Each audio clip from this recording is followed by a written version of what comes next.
तर सध्याची ही दृश्य आपण पाहतोय। शरद पवारांनी गणबोटे यांच्या पार्थिवाचं अंत्यदर्शन घेतलं। सध्या संतोष जगदाळे यांच्या अंत्ययात्रेला सुरुवात झालेली आहे। तर याआधी शरद पवार हे संतोष जगदाळे यांच्या कुटुंबियांचं सांत्वन करण्यासाठी आले होते आणि आता त्यांच्या अंत्ययात्रेला सुरुवात झाली आहे। दरम्यान दुसरीकडे शरद पवारांनी गणबोटे यांच्याही कुटुंबांचं सांत्वन केलेलं आहे। शरद पवार गणबोटे यांच्या निवासस्थानी सध्या आहेत। त्या ठिकाणी त्यांचं अंत्यदर्शन घेण्यासाठी पवार आलेले आहेत। मोठ्या संख्येने या ठिकाणी नागरिक सुद्धा उपस्थित आहेत। दोन महत्त्वाची दृश्य आपण पाहतोय। पवारांनी गणबोटेंच्या पार्थिवाचं दर्शन घेतलेलं आहे, त्यांच्या कुटुंबियांचं सांत्वन केले। तर दुसरीकडे संतोष जगदाळे यांच्या अंत्ययात्रेला सुरुवात झाली आहे।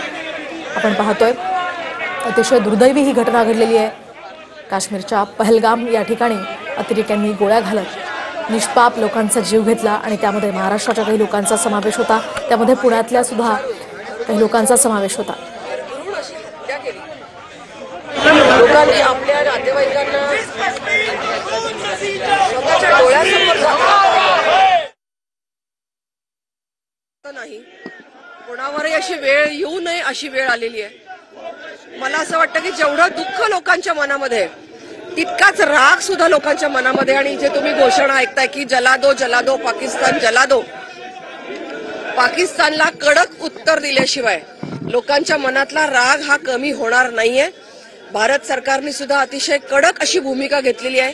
वेगवेगळ्या मुद्द्यांवर सखोल चर्चा झालेली आहे की पाकिस्तानला कसं प्रत्युत्तर द्यायचंय, आणि भारत सरकारनी जी काही भूमिका घेतलेली आहे त्या सगळ्या भूमिकेबरोबर पूर्ण मनाने पूर्ण भावनेने भारतीय लोक त्यांच्या बरोबर आहेत। आणि भारतीयांना सुद्धा हीच अपेक्षा आहे की भारत सरकारने कडक उत्तर द्यावं, आणि सरकारने त्याची तयारी केलेली आहे। पंतप्रधानांशी काही बोलणं झालंय तुमचं या संदर्भात? पुरेशी आहेत का? कारण अनेक नागरिकांकडनं कुटुंबियांकडनं त्यांच्यावरती अटॅक करावा, पाकिस्तानवरती हल्ला करावा आणि त्याला चोख उत्तर द्यावं अशा पद्धतीची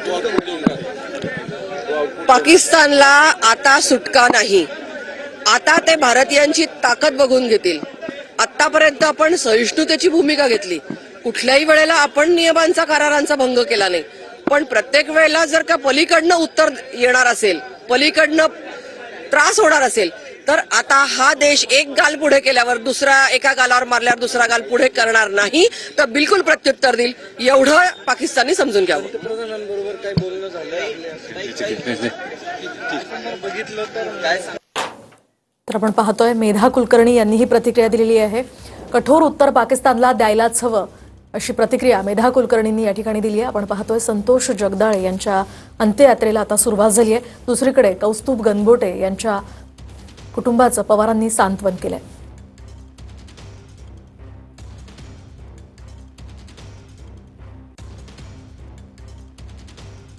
तर या संदर्भात अधिकची माहिती जाणून घेऊयात आमचे प्रतिनिधी लक्ष्मण यांच्याकडून। लक्ष्मण, काय सांगाल? सध्या शरद पवार गणबोटे यांच्या कुटुंबियांचं सांत्वन करण्यासाठी आलेले आहेत, काय अधिकची माहिती आहे? मोहिनी, शरद पवार हे कौस्तुभ गणबोटे आहेत, त्यांच्या घरी अंत्यदर्शनासाठी या ठिकाणी दाखल झाले आहेत।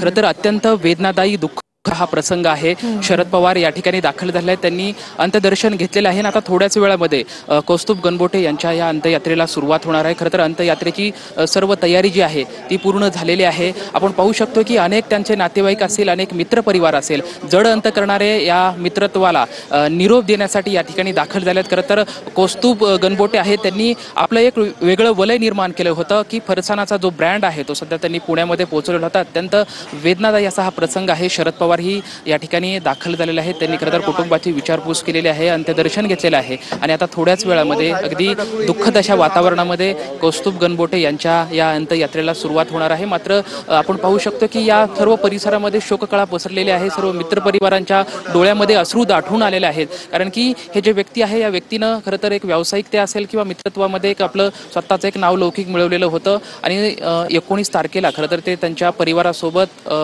काश्मीर या ठिकाणी गेलेले होते आणि त्या ठिकाणी दहशतवाद्याच्या हल्ल्यामध्ये दुर्दैवी असा त्यांचा मृत्यू झाला। आज सकाळी 4:30च्या दरम्यानमध्ये त्यांचं पार्थिव हे विमानतळावरती आणलं आणि त्याच्यानंतर त्यांना हे पार्थिव अंत्यदर्शनासाठी त्यांच्या राहत्या घरी या ठिकाणी ठेवण्यात आलेलं आहे। सकाळपासूनच त्यांचे नातेवाईक असतील किंवा मित्रपरिवार यांनी मोठी गर्दी केलेली आहे, अंत्यदर्शनासाठी दाखल होत आहेत, येत आहेत आणि आता थोड्याच वेळामध्ये पुण्यातील वैकुंठ स्मशानभूमीमध्ये त्यांचं संस्कार हे केले जाणार आहेत.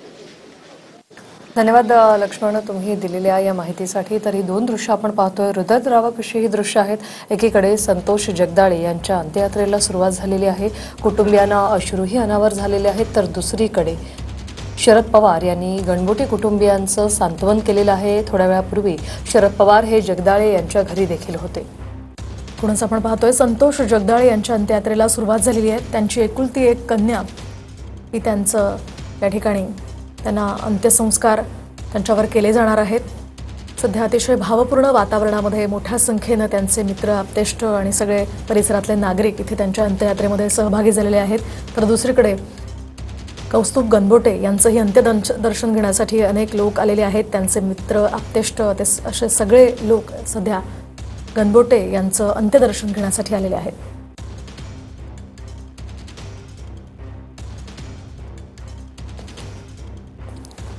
तर ज्यावेळी शरद पवार यांनी कुटुंबियांची भेट घेतली त्यावेळी आसावरी जगदाळे